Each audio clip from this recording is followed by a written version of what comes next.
Thank you very much, everyone, for coming today. We really appreciate your time. You're all busy, important people. We've got folk from quite a long ways away joining us today, and you're all very welcome here to Clandeboye Estate for this workshop.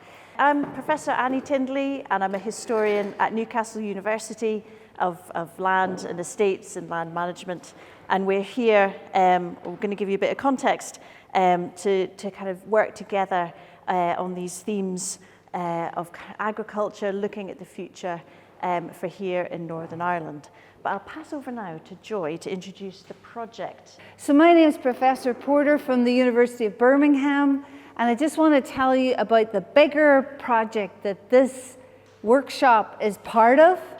And this is a visualization of it, but it's two historic houses, and we're trying to re-envision them as global crossroads. So rather than see them as family homes, see them as places where the world intersects with them diplomatically, but also in terms of the environment. And this is the research blend, one of the three parts of the project, that's all about that issue.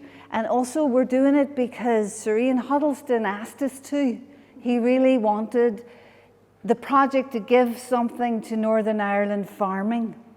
So it's being recorded so that farmers and people interested in farming and interested in Northern Ireland as a place of farming innovation will have a resource. And I really wanted to give you a voice that has some purchase and agency speaking on this theme, because we're at a pivotal moment for farming. From a biodiversity point of view, it's problematic that Northern Ireland has such a monoculture. That's really a major issue going forward for future generations. But also we're responding to this new subsidy and policy environment, and you're the experts on this.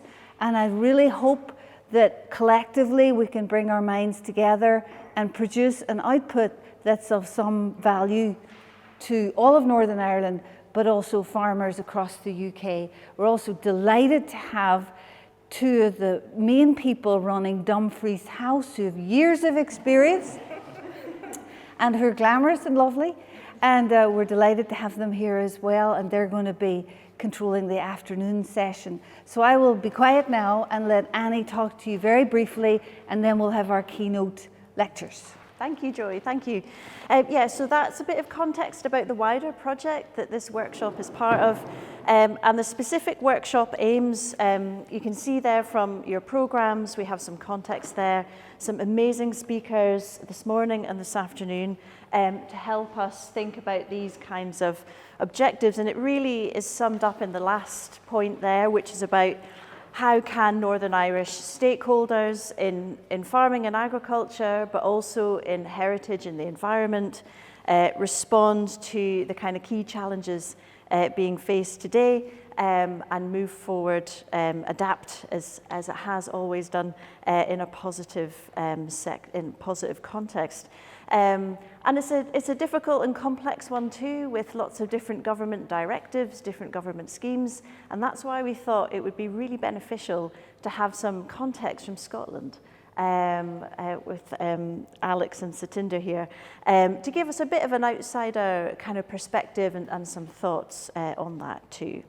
So basically we're here to share ideas, to develop our thinking. I know a lot of people know each other already, but to make those kinds of contacts and really thinking about what's required for the future in terms of rural education and skills as well. So I'm delighted that we have the team here from Mount Stewart. We're going to be working on materials for the GCSE agriculture as well as part of this. So it's kind of really looping in the next generation as well.